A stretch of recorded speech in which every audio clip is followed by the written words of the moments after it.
Hi, and welcome back.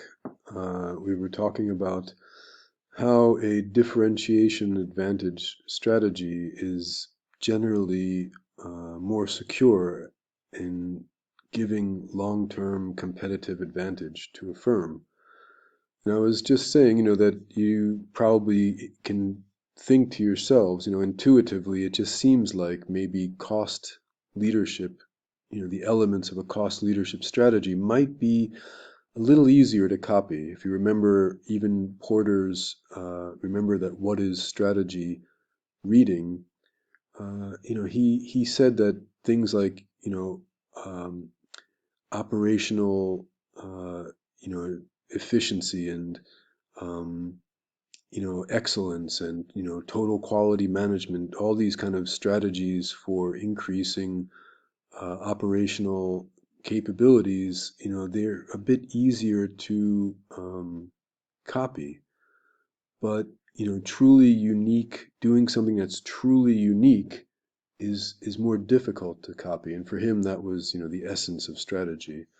But also with cost leadership, things can change, like and the cost leadership advantage can disappear. For example, with maybe international competitors that have lower costs. We see this very often in some countries that have lower labor costs, especially compared to, say, America or Germany or Western Europe, where they might have very high labor costs. So companies that were able to be relatively low cost players, suddenly global competition changed everything. The competitors came in with much lower costs.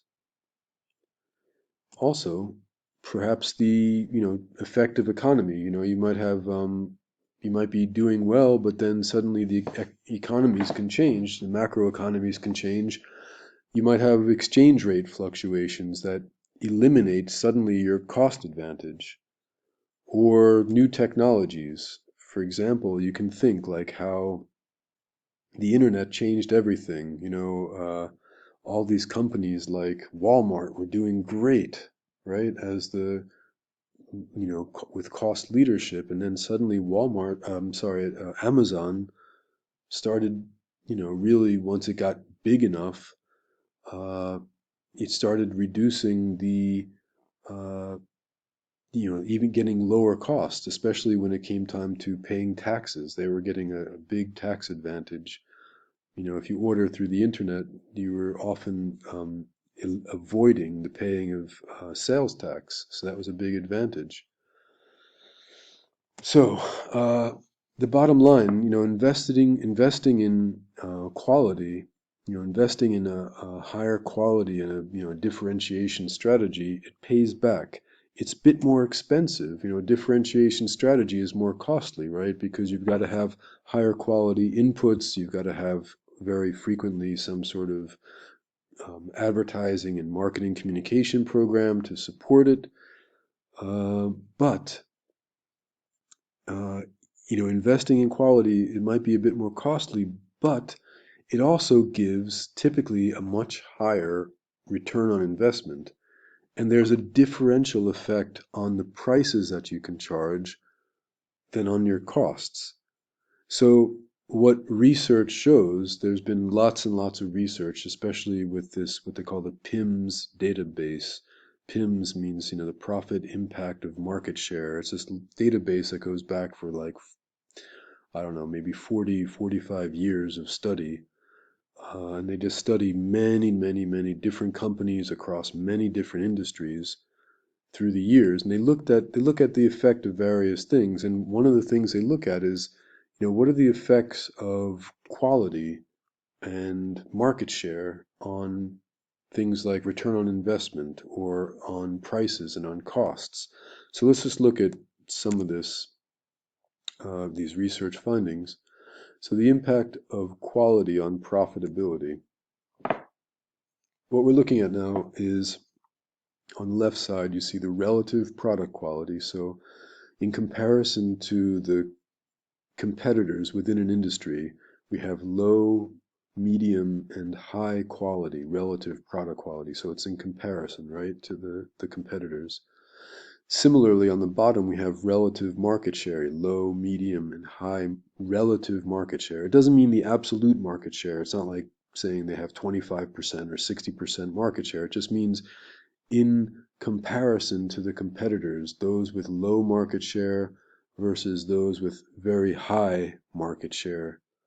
You know, the spread from the you know the one that's the highest market share to the one that's the lowest, there's a 60% share difference or a 25% share difference. So inside the boxes, we've got return on investment as a percent. So if you take the left-hand column, okay, in the low relative market share, and you just go up from 7 to 14 to 19, you see that return on investment increases as relative product quality increases. So again, although product costs do go up, the differentiation strategy does cost money. Brand building is an expensive enterprise, right? It requires oftentimes large advertising budgets. But you also see that return on investment goes up as product quality goes up. And you see that it exists for both, or for all three relative market share slices. So if you take each vertical column, right, we just did the left-hand side, 7, 14, and 19 as we go up. In the middle, with medium market share at low relative product quality, you get a 16% average return on investment. But as you go up in product quality, it goes up to 20 and then to 28%. And then in the high relative market share, we start off at, in the low relative product quality at 23% return on investment. And as you go up, you can see that it's, again, increasing significantly. So what do you notice here? You see two things. You see the impact of relative product quality, regardless of relative market share. As you go up in relative product quality, you increase your return on investment. And of course, you're also seeing that all things equal, as you gain in market share, you also gain in return on investment. And that's important too. Remember, we talked about how important it is to be big. The larger you are, you gain in terms of things like economies of scale, like you'd see like in Coca-Cola. Remember, we talked about that how important economies of scale are. So being big, getting the largest market share also pays off. But that's not the point we're making here. The point we're making here is that as product quality goes up, return on investment also goes up. But what about prices and costs, right? We just said that earlier. There's a differential effect of this product quality on prices and on costs. If we look again, it's the same, axes, relative product quality on the left and relative market share on the bottom. But inside the boxes, this time we have relative price, and that is like the price that you're charging in comparison to competitors. And what do you notice? As you go up in relative product quality, of course, the relative price that you can charge also goes up. So, this is an index. 100 is like average. 101, 103, 107, it's just going higher and higher, that the relative price that you can charge is higher. But what happens to relative costs? Well, for these same companies, as relative product quality went up, the cost actually was these are the direct costs, by the way, the direct costs of the product. Doesn't mean the brand, the advertising budget, and things like that. It just means the relative product cost, the inputs that you're putting into it, separate from other costs. So that with a differentiation strategy, you're able to achieve a higher relative price, but it doesn't necessarily mean that your direct costs go up.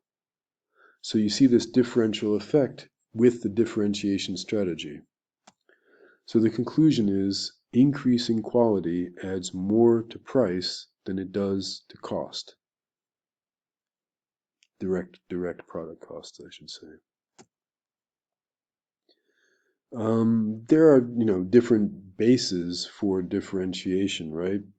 If we're looking from the consumer's eyes, uh, there we can differentiate the brand in a number of different ways, and we've got good examples here. You can try to think of, what is the example that we're showing. For example, BMW and Marlboro.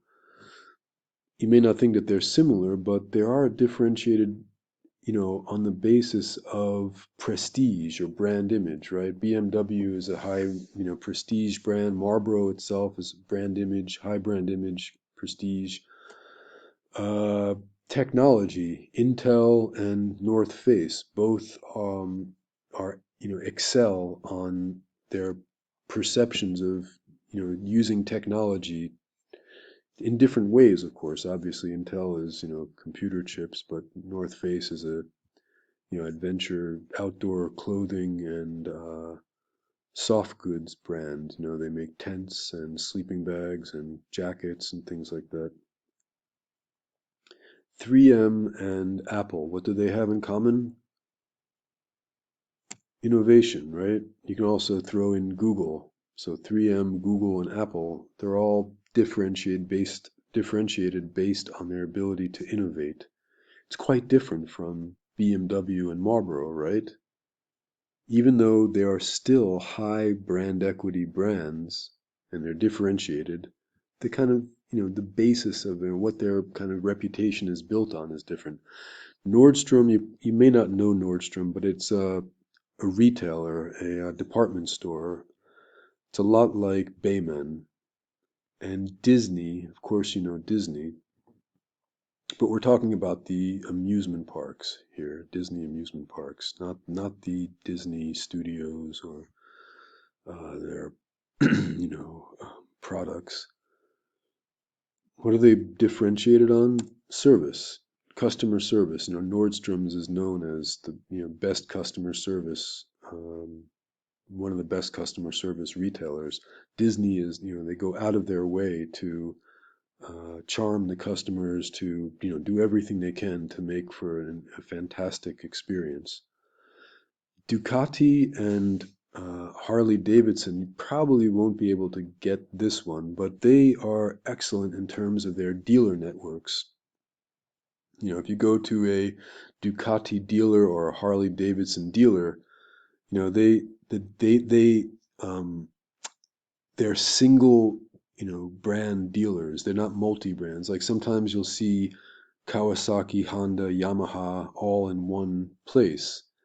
But Ducati and Harley Davidson, if there's a dealer, they typically, at least in America, uh, are exclusive to that one brand.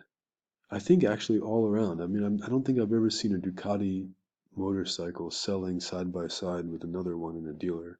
In Istanbul, where I bought mine, I know that there was they only sold Ducatis.